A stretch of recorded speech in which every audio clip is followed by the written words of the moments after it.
ਇੰਡੋਜ਼ TV ਦੇਖ ਰਹੇ ਸਾਰੇ ਦਰਸ਼ਕਾਂ ਨੂੰ ਪਿਆਰ ਭਰੀ ਸਤਿ ਸ਼੍ਰੀ ਅਕਾਲ। ਮੈਂ ਤੁਹਾਡਾ ਮਨਦੀਪ ਸਿੱਧੂ ਲੈ ਕੇ ਹਾਜ਼ਰਾਂ ਪ੍ਰੋਗਰਾਮ ਪਰਦੇਸੀ ਪੰਜਾਬ ਤੇ ਮੇਰੇ ਨਾਲ ਨੇ ਸਰਬਜੀਤ ਕੌਰ ਬਰਾੜ। ਹਾਂਜੀ, ਸਤਿ ਸ਼੍ਰੀ ਅਕਾਲ ਦੋਸਤੋ। ਅੱਜ ਆਏ ਹਾਂ ਜੀ ਅਸੀਂ ਜਗਮੀਤ ਸਿੰਘ ਜੀ ਦੇ ਸੱਦੇ ਤੇ ਉਹਨਾਂ ਦੇ ਘਰ, ਤੇ ਆਓ ਮਿਲਦੇ ਹਾਂ ਉਹਨਾਂ ਦੇ ਪਰਿਵਾਰ ਨੂੰ। ਲਓ ਜੀ, ਆਜੋ ਮਿਲਾਉਣੇ ਉਹਨਾਂ ਨਾਲ।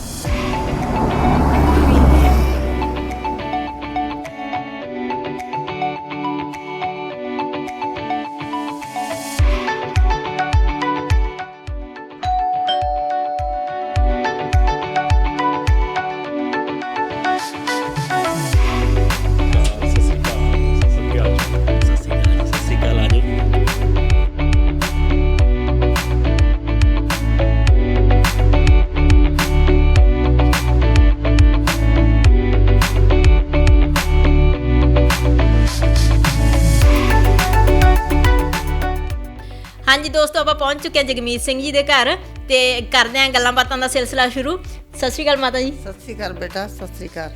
ਹਾਂਜੀ ਮਾਤਾ ਜੀ, ਪਹਿਲਾਂ ਤਾਂ ਇਹ ਦੱਸੋ ਵੀ ਠੀਕ ਠਾਕ ਹੋ ਤੁਸੀਂ? ਹਾਂ, ਬਹੁਤ ਠੀਕ, ਵਧੀਆ ਵਧੀਆ ਬੇਟਾ, ਮੈਂ ਤਾਂ ਬਹੁਤ ਵਧੀਆ। ਅੱਛਾ ਜੀ। ਤੇ ਮਾਤਾ ਜੀ, ਮੈਂ ਤੁਹਾਨੂੰ ਪਹਿਲਾਂ ਇਹ ਪੁੱਛੂੰਗੀ ਕਿ ਆਪਣੇ ਥੋੜੇ ਜਿਹਾ ਨਾ ਸਾਨੂੰ ਪਿਛੋਕੜ ਬਾਰੇ ਦੱਸੋ। ਪੰਜਾਬ ਤੋਂ ਤੁਸੀਂ ਕਿੱਥੋਂ? ਅਸੀਂ ਪੰਜਾਬ ਤੋਂ, ਮੇਰੇ ਪੇਕਿਆਂ ਦਾ ਹਾਂਜੀ, ਪੇਕੇ ਮੇਰੇ ਹੈਗੇ ਆ ਹੀਨੂ ਵਾਲੇ ਦੇ। ਅੱਛਾ ਜੀ। ਹੀਨੂ ਵਾਲੇ ਤੇ ਛੇ ਪਾ ਕੇ ਰਹਿੰਦੇ ਆ ਹੁਣ। ਹਾਂਜੀ, ਹੀਨੂ ਵਾਲੇ ਦਾ ਪਿੱਛਾ ਹੈ। ਇਹ ਹੇਨੂ ਵਾਲਾ ਮੈਂ ਕਦੇ ਸੁਣਿਆ ਨਹੀਂਗਾ, ਇਹ ਕਿੱਥੇ ਹੈ ਜੀ? ਇਹ ਪਾਕਿਸਤਾਨ ਚ। ਅੱਛਾ ਜੀ, ਜਾਨੀ ਕਿ ਤੁਹਾਡੇ ਪੇਕੇ ਪਾਕਿਸਤਾਨ ਤੋਂ? ਪਾਕਿਸਤਾਨ ਚੋਂ ਆਏ ਆ। ਅੱਛਾ ਜੀ। ਤੇ ਥੋੜਾ ਜਿਹਾ ਸਹੁਰਿਆਂ ਬਾਰੇ ਵੀ ਦੱਸ ਦਿਓ, ਸਹੁਰੇ ਕਿੱਥੇ ਆ? ਸਹੁਰੇ ਉਦੇ ਕਰਨ ਦਾ ਪਿੱਛਾ ਹੈ। ਹਾਂਜੀ। ਇੱਥੇ ਕੁੱਬੇ ਵਾਲੇ ਆਏ ਆ। ਉਹ ਕਿੱਥੇ ਕਿ ਜਾਈਏ, ਉਹ ਵੀ ਦੱਸ ਦਿਓ ਫਿਰ। ਮੁਕਤਸਰ ਕੋਲੇ ਹੈਗਾ ਤੇ ਗੰਗਾਨਗਰ ਕੋਲੇ ਕੁੱਬੇ ਵਾਲਾ। ਅੱਛਾ ਜੀ। ਤੇ ਜਾਨੀ ਕਿ ਹੁਣ ਤੁਸੀਂ ਗੰਗਾਨਗਰ ਕੋਲੇ ਰਹਿੰਦੇ ਹੋ? ਹਾਂਜੀ, ਹੁਣ ਗੰਗਾਨਗਰ ਕੋਲੇ ਰਹਿੰਦੇ ਆ। ਠੀਕ ਹੈ ਜੀ। ਹਾਂਜੀ ਆਂਟੀ, ਜਿਵੇਂ ਤੁਸੀਂ ਦੱਸਿਆ ਵੀ ਪਹਿਲਾਂ ਤੁਹਾਡੇ ਜਿਹੜੇ ਮਾਤਾ ਪਿਤਾ ਸੀਗੇ ਉਹ ਪਾਕਿਸਤਾਨ ਤੋਂ ਇੱਧਰ ਭਾਰਤ ਵਾਲੇ ਪਾਸੇ ਮੂਵ ਹੋਏ ਹੈ ਨਾ, ਤੇ ਫਿਰ ਹੁਣ ਜਿਵੇਂ ਤੁਸੀਂ ਰਾਜਸਥਾਨ 'ਚ ਰਹਿੰਦੇ ਹੋ ਤੇ ਹੁਣ ਤੁਸੀਂ ਆਸਟ੍ਰੇਲੀਆ ਆਏ। ਪਹਿਲਾਂ ਤਾਂ ਮੈਨੂੰ ਇਹ ਦੱਸੋ ਕਿ ਕਿੰਨਾ ਚਿਰ ਹੋ ਗਿਆ ਤੁਹਾਨੂੰ ਆਇਆਂ ਨੂੰ? ਮੈਨੂੰ ਸਾਲ ਹੋ ਗਿਆ ਆਇਆ ਨੂੰ ਬੇਟਾ ਇੱਥੇ। ਅੱਛਾ ਜੀ। ਤੇ ਤੁਹਾਨੂੰ ਇੱਥੇ ਆ ਕੇ ਫਿਰ ਕਿਹੋ ਜਿਹਾ ਤਜਰਬਾ ਰਿਹਾ ਸਾਡੇ ਨਾਲ, ਉਹ ਵੀ ਸਾਂਝਾ ਕਰੋ। ਬਹੁਤ ਵਧੀਆ ਰਿਹਾ ਇੱਥੇ ਤਾਂ, ਬਹੁਤ ਵਧੀਆ ਹੈ। ਮੌਸਮ ਵੀ ਬਹੁਤ ਵਧੀਆ ਹੈ, ਦਰਖਤ ਬਹੁਤ ਸੋਹਣੇ ਲੱਗੇ ਮੈਨੂੰ। ਹਾਂਜੀ। ਕਈ ਥਾਈਂ ਦੇਖ ਕੇ ਆਈ ਮੈਂ, ਕਈ ਸ਼ਹਿਰ, ਨਾਂ ਨਹੀਂ ਸ਼ਹਿਰਾਂ ਦੇ ਯਾਦ ਮੇਰੇ। ਹਾਂਜੀ। ਸਮੁੰਦਰ ਤੇ ਵੀ ਗਈ 2-3 ਵਾਰਾਂ। ਅੱਛਾ। ਤੇ ਇੱਕ ਜਿਹੜਾ ਆਕਾਸ਼ ਤੇ ਚੜ੍ਹਦੇ ਹੁੰਦੇ ਆ ਬੀਚ ਤੇ, ਅੱਛਾ। ਝੂਲੇ ਤੇ ਵੀ ਲੈ ਗਿਆ। ਹਾਂਜੀ। ਸਿਟੀ ਲੈ ਗਿਆ ਜਗਮੀਤ ਮੈਨੂੰ। ਹਾਂਜੀ। ਹੈਰੀ ਤੇ ਵੀ ਗਏ ਅਸੀਂ। ਅੱਛਾ ਜੀ। ਤੇ ਜਦੋਂ ਝੂਲੇ ਤੇ ਚੜੇ ਸੀਗੇ ਤੇ ਕਾਫੀ ਉੱਚਾ ਜਾਂਦਾ ਹੈ ਨਾ, ਤਾਂ ਉੱਥੋਂ ਦੂਰ ਤੱਕ ਦਿਸਦਾ ਹੈ, ਤੇ ਫਿਰ ਉਹ ਕਿੰਨਾ ਨਜ਼ਾਰਾ ਕਿਹੋ ਜਿਹਾ ਲੱਗਿਆ ਸੀ? ਬਹੁਤ ਵਧੀਆ ਲੱਗਿਆ। ਕੀ ਕੁਝ ਦੇਖਿਆ ਤੁਸੀਂ ਫਿਰ? ਸਾਰਾ ਸ਼ਹਿਰ ਦਿਸਦਾ ਸੀਗਾ। ਅੱਛਾ ਜੀ। ਸਾਰਾ ਦੇਖਿਆ, ਬਹੁਤ ਵਧੀਆ। ਹਾਂਜੀ। ਬਹੁਤ ਵਧੀਆ, ਸੋਹਣਾ ਲੱਗਿਆ ਮੈਨੂੰ। ਅੱਛਾ ਜੀ। ਤੇ ਉਹ ਜਿਹੜਾ ਝੂਲਾ ਜੀ, ਉਹ ਜਿਵੇਂ ਆਪਣੇ ਇੰਡੀਆ 'ਚ ਚੰਡੋਲਾਂ ਨਹੀਂ ਹੁੰਦੀਆਂ, ਥੋੜਾ ਜਿਹਾ ਉਹਨਾਂ ਵਰਗੇ? ਤੇ ਪਹਿਲਾਂ ਕਦੇ ਚੰਡੋਲਾਂ ਤੇ ਵੀ ਚੜੇ ਸੀ? ਹਾਂਜੀ, ਪਹਿਲਾਂ ਚੰਡੋਲਾਂ ਤੇ ਤਾਂ ਨਹੀਂ ਚੜੇ, ਤੇ ਇੱਥੇ ਆ ਕੇ ਝੂਲੇ ਤੇ ਚੜੇ। ਅੱਛਾ ਜੀ, ਠੀਕ ਹੈ ਜੀ। ਤੇ ਬਹੁਤ ਵਧੀਆ ਲੱਗਿਆ, ਚੰਡੋਲਾਂ ਵਰਗਾ ਲੱਗਿਆ। ਚੰਡੋਲਾਂ ਦੇਖੀਆਂ ਤਾਂ ਹੈ, ਚੜੇ ਨਹੀਂ ਗਏ ਪਰ। ਤੇ ਆਂਟੀ ਜੀ, ਜਿਵੇਂ ਹੁਣ ਜਗਮੀਤ ਜਿੱਦਾਂ ਆਏ ਇੱਥੇ ਹੈ ਨਾ, ਤੇ ਸਭ ਤੋਂ ਪਹਿਲਾਂ ਤਾਂ ਮੈਂ ਇਸ ਚੀਜ਼ ਨੂੰ ਹੀ ਪੁੱਛੂੰਗੀ ਵੀ ਜਦੋਂ ਇਹ ਉੱਥੋਂ ਇੱਥੇ ਆਏ ਸੀ, ਚਲੋ ਹੁਣ ਤਾਂ ਇਹ ਇੱਥੇ ਰਹਿੰਦੇ ਸੀ, ਤੁਹਾਨੂੰ ਬਹੁਤ ਵਧੀਆ ਲੱਗਿਆ, ਪਰ ਜਦੋਂ ਇਹ ਉੱਥੋਂ ਆਏ ਸੀ ਉਦੋਂ ਤੁਹਾਡਾ ਜਿਹੜੇ ਅਹਿਸਾਸ ਹੈ, ਜਿਹੜਾ ਆਪਾਂ ਕਹਿ ਸਕਦੇ ਹਾਂ ਵੀ ਤੁਸੀਂ ਕੀ ਮਹਿਸੂਸ ਕਰਦੇ ਸੀਗੇ? ਉਦੋਂ ਮੈਂ ਬਹੁਤ ਮਹਿਸੂਸ ਕਰਦੀ ਸਾਂ, ਮੇਰਾ ਜੀਅ ਵੀ ਨਹੀਂ ਲੱਗਿਆ, ਬਹੁਤ ਚਿਰ ਜੀਅ ਨਹੀਂ ਲੱਗਿਆ। ਇਹਦੀ ਦਾਸੀ ਦੇ ਨਾਲ ਮੈਂ ਫਿਰ ਇੰਨਾ ਡਾਊਨ ਹੋ ਗਈ। ਮੈਂ ਕਿਹਾ ਨਾ, ਪਤਾ ਨਹੀਂ ਕਿਵੇਂ ਰਹਿੰਦਾ ਹੋਣਾ। ਇਹ ਮੈਨੂੰ ਦੱਸਦਾ ਰਿਹਾ ਸਾਰੀ ਚੀਜ਼ ਮਿਲਦੀ ਹੈ, ਤੇ ਮੈਨੂੰ ਸੱਚ ਨਾ ਆਉਂਦਾ। ਹੁਣ ਮੈਨੂੰ ਆ ਕੇ ਯਕੀਨ ਆ ਗਿਆ ਵੀ ਸਾਰੀ ਚੀਜ਼ ਮਿਲਦੀ ਹੈ ਇੱਧਰ ਤਾਂ, ਸਾਰੀ ਬਿਨਾਂ ਰੁੱਤਾ ਸਾਗ ਵੀ ਮਿਲਦਾ। ਬਹੁਤ ਤਾਜ਼ਾ ਸਾਗ ਲੈ ਕੇ ਆਇਆ ਗਰਮੀ 'ਚ, ਪਤਾ ਨਹੀਂ ਕਿੱਥੋਂ ਲੈ ਕੇ ਆਇਆ। ਤੇ ਮੈਨੂੰ ਗਰਮੀ ਦੇ ਵਿੱਚ ਸਾਗ ਬਣਾ ਕੇ ਤਾਂ ਹੁਣ ਮੈਨੂੰ ਬਹੁਤ ਵੀ ਜਮਾਂ ਟੈਨਸ਼ਨ ਮੁੱਕ ਗਈ ਵੀ ਸਾਰੀ ਚੀਜ਼ ਬਿਨਾਂ ਰੁੱਤੀ ਮਿਲਦੀ ਹੈ ਇੱਧਰ ਤਾਂ।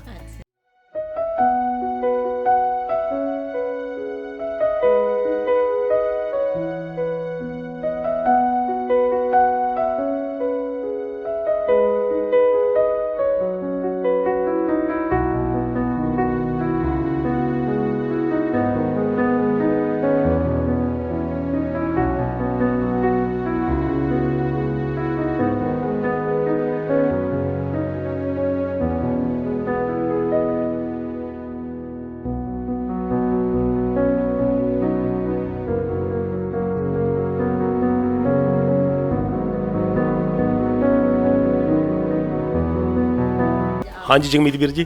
ਹਾਂਜੀ ਤੇ ਹਾਂਜੀ, ਸਤਿ ਸ਼੍ਰੀ ਅਕਾਲ ਜੀ।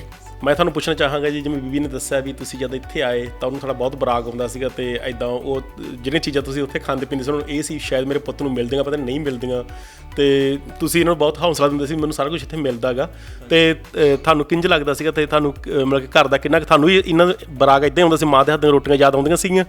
ਹਾਂਜੀ, ਆਈ ਥਿੰਕ ਤੁਸੀਂ ਮੇਰੀਆਂ ਅੱਖਾਂ ਦੇਖ ਲਈ ਉਹਨੇ ਜਦੋਂ ਉਹ ਗੱਲ ਕਰ ਰਹੇ ਸੀਗੇ ਤੇ ਉਹ ਬਰਾਗ ਬਾਰੇ, ਤੇ ਕਿਉਂਕਿ ਮੈਂ ਵੀ ਆਪਣੀ ਜਿੱਦਾਂ ਮਾਂ-ਬਾਪ ਨਾਲ ਬਹੁਤ ਅਟੈਚਮੈਂਟ ਹੈ ਤੇ ਉਹ ਵੀ ਉਹਨਾਂ ਦੇ ਜਦੋਂ ਇਮੋਸ਼ਨਲੀ ਉਹਨਾਂ ਨੇ ਗੱਲ ਕੀਤੀ ਤੇ ਮੇਰੇ ਵੀ ਅੱਖਾਂ 'ਚ ਪਾਣੀ ਆ ਗਿਆ। ਬਟ ਇੱਥੇ ਸਾਰਾ ਕੁਝ ਮਿਲ ਜਾਂਦਾ ਸੀਗਾ ਤੇ ਜਿੱਦਾਂ ਹੁਣ ਨਵੇਂ ਆਏ ਸੀ ਉਦੋਂ ਨਹੀਂ ਪਤਾ ਸੀਗਾ ਤੇ ਹੌਲੀ ਜਿੱਦਾਂ 2-4 ਮਹੀਨਿਆਂ ਬਾਅਦ ਪੁਰਾਣੇ ਹੁੰਦੇ ਗਏ, ਜਿਵੇਂ ਬੰਦੇ ਨੂੰ ਰਾਹਾਂ ਦਾ ਪਤਾ ਚੱਲਦਾ ਗਿਆ, ਇੰਡੀਅਨ ਸਟੋਰ ਖੁੱਲ੍ਹਦੇ ਗਏ ਤੇ ਹੌਲੀ ਇਹਨਾਂ ਚੀਜ਼ਾਂ ਦਾ ਪਤਾ ਲੱਗ ਗਿਆ ਵੀ ਆਪਾਂ ਨੂੰ ਇਹ ਚੀਜ਼ਾਂ ਮਿਲਦੀਆਂ। ਤੇ ਇਹਨਾਂ ਨੂੰ ਮੈਂ ਦੱਸਣਾ, ਇਹਨਾਂ ਨੂੰ ਯਕੀਨ ਨਹੀਂ ਆਉਂਦਾ ਸੀ ਉੱਥੇ ਇਹਨਾਂ ਬਾਰੇ ਤੇ ਬਟ ਇਹਨਾਂ ਨੇ ਜਦੋਂ ਇੱਥੇ ਆ ਕੇ ਦੇਖਿਆ ਉਦੋਂ ਹੀ ਇਹਨਾਂ ਨੂੰ ਮਤਲਬ ਪਤਾ ਲੱਗਿਆ। ਮੈਂ ਇਹਨਾਂ ਨੂੰ WhatsApp 'ਤੇ ਜਾਂ ਜਦੋਂ WhatsApp ਚੱਲਿਆ ਆਈ ਥਿੰਕ 2014-15 ਦੇ ਵਿੱਚ, ਉਦੋਂ ਮੈਂ ਫੋਟੋਆਂ ਵੀ ਭੇਜਣੀਆਂ ਘਰੇ, ਆ ਵੇਖੋ ਅਸੀਂ ਸਾਗ ਬਣਾਇਆ ਜਾਂ ਮਤਲਬ ਅਸੀਂ ਮੱਖਣੀ ਲਿਆਂਦੀ ਹੈ ਜਾਂ ਆਹ ਦੁੱਧ ਹੈ ਜਾਂ ਕੁਛ ਵੀ ਹੈ। ਤੇ ਇਹਨਾਂ ਨੇ ਦਿਨ ਲਈ ਵੀ ਮੈਂ ਬਹੁਤ ਵਧੀਆ ਖਾ ਰਿਹਾ ਹੈਗਾ, ਬਹੁਤ ਵਧੀਆ ਰਹਿ ਰਿਹਾ ਹੈਗਾ। ਹਾਂਜੀ ਤੇ ਬਟ ਇਹਨਾਂ ਨੂੰ ਲੱਗਣਾ ਜਿਵੇਂ ਉਹੀ ਕਿਤੋਂ ਡਾਊਨਲੋਡ ਕਰਕੇ ਜਾਂ ਗੂਗਲ ਤੋਂ ਖਿੱਚ ਕੇ ਭੇਜਤੀਆਂ। ਤੇ ਫਿਰ ਪਹਿਲੀ ਵਾਰੀ ਆਈ ਥਿੰਕ ਇਹਨਾਂ ਨੂੰ ਯਕੀਨ ਉਦੋਂ ਬਣਿਆ ਜਦੋਂ ਇਹ ਇੰਡੀਆ ਗਏ ਸੀ, ਮੇਰਾ ਬੇਟਾ ਤੇ ਮੈਂ ਉੱਥੇ ਅਸੀਂ ਤਿੰਨੇ ਗਏ ਸੀਗੇ ਤੇ ਮੈਂ ਪਹਿਲਾਂ ਆ ਗਿਆ ਸੀਗਾ। ਫਿਰ ਲਾਈਵ ਵੀਡੀਓ ਕਾਲ ਕਰਕੇ ਇਹਨਾਂ ਨੂੰ ਵਿਖਾਇਆ ਵੀ ਹਾਂ ਦੇਖੋ ਮੇਰੇ ਕੋਲ ਮੱਖਣੀ ਪਈ ਹੈ ਤੇ ਮੱਖਣੀ ਖਾ ਰਿਹਾ ਮੈਂ ਮੱਕੀ ਦੀਆਂ ਰੋਟੀਆਂ ਦੇ ਨਾਲ। ਸਹੀ ਗੱਲ ਆ, ਬੀਬੀ ਜੀ ਤਾਂ ਹੁਣ ਵੀ ਇਮੋਸ਼ਨਲ ਹੋਏ ਬੈਠੇ, ਨਾਲ ਇਹਨਾਂ ਨੇ ਸਾਰਾ ਕੁਝ ਦੇਖ ਲਿਆ। ਤੇ ਬਾਕੀ ਜਿਵੇਂ ਆਸਟ੍ਰੇਲੀਆ ਆਉਣ ਦਾ ਪ੍ਰਵਾਸ, ਤੁਹਾਡੇ ਵੈਸੇ ਤਾਂ ਪਰਿਵਾਰ ਨੇ ਪ੍ਰਵਾਸ ਬਹੁਤ ਕੀਤਾ ਗਾ, ਪਾਕਿਸਤਾਨ ਤੋਂ ਭਾਰਤ ਤੋਂ ਹੁਣ ਆਸਟ੍ਰੇਲੀਆ, ਤੇ ਇੱਥੇ ਆਉਣ ਦਾ ਸਬੱਬ ਕਿਵੇਂ ਬਣਿਆ? ਤੁਹਾਡਾ ਫੈਸਲਾ ਸੀ ਜਾਂ ਤੁਹਾਡੇ ਪੇਰੈਂਟਸ ਦਾ ਫੈਸਲਾ ਸੀ ਇਹ?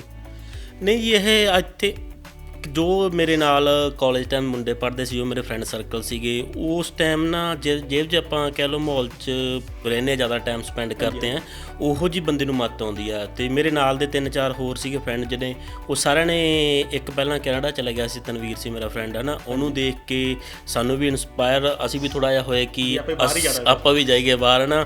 ਫਿਰ ਇੱਕ ਸਾਡੇ ਪਿੰਡ 'ਚ ਮੁੰਡਾ ਸੀਗਾ ਪ੍ਰਵਿੰਦਰ, ਉਹ ਆਇਆ ਨਾ, ਤੇ ਬਾਅਦ 'ਚ ਮੈਂ ਆ ਗਿਆ, ਨਾਲ ਹੀ ਇੱਕ ਸਾਡੇ ਨਾਲ ਹੋਰ ਫਰੈਂਡ ਸੀ ਉਹ ਵੀ ਆ ਗਏ। ਇਸ ਤੱਕ ਨਾ ਜਦੋਂ ਇੱਕ ਦੂਜੇ ਨੂੰ ਦੇਖ ਕੇ ਹੀ ਹਾਂਜੀ ਇਹ ਚੀਜ਼ਾਂ ਦੇਖ ਕੇ ਇੱਕ ਦੂਜੇ ਤੋਂ ਅਸੀਂ ਕਹਿ ਲਏ ਪ੍ਰੇਰਨਾ ਲੈ ਕੇ ਇੱਧਰ ਨੂੰ ਆਉਣ ਦਾ ਬਹੁਤ ਵੱਡਾ ਸੋਚਿਆ ਨਹੀਂ ਸੀ ਵੀ ਪ੍ਰਦੇਸ਼ ਜਾ ਕੇ ਬਸਣਾ ਜਾਂ ਪੜ੍ਹਾਈ ਕਰਨੀ, ਜਾਂ ਇਹ ਪਹਿਲਾਂ ਕੋਈ ਟਾਰਗੇਟ ਰੱਖਿਆ ਨਹੀਂ ਸੀਗਾ, ਬਾਅਦ 'ਚ ਹੀ ਬਣਿਆ?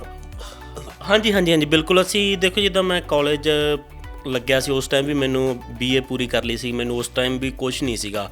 ਜੇ ਦੇਖੋ ਉਸ ਟਾਈਮ ਜੇ ਥੋੜ੍ਹਾ ਜਿਹਾ ਹੁੰਦਾ ਤਾਂ ਮੈਂ +2 ਤੋਂ ਬਾਅਦ ਹੀ ਕਰਕੇ IELTS ਆ ਜਾਣਾ ਸੀਗਾ ਨਾ। ਤੇ ਤੁਸੀਂ ਲਾ ਲਓ ਸਾਹਿਬ ਕਾਲਜ ਵੀ ਪੂਰਾ ਕਰ ਲਿਆ, ਉਸ ਤੋਂ ਬਾਅਦ ਮਹੀਨਾ 2 ਮਹੀਨੇ ਘਰੇ ਵੀ ਰਹੇ, ਫਿਰ ਕਲਾਸਾਂ ਸਟਾਰਟ ਕੀਤੀਆਂ। ਤੇ ਉਹੀ ਕਹਿ ਲਓ ਨਾ, ਇੱਕ ਦੂਜੇ ਨੂੰ ਦੇਖ ਕੇ ਅੰਦਰੋਂ ਖੂਨ ਜਲਾਉਂਦਾ ਸੀ ਵੀ ਚਲੋ ਆਪਾਂ ਵੀ ਚਲੇ ਗਏ ਜਾ ਕੇ ਦੇਖੀਏ।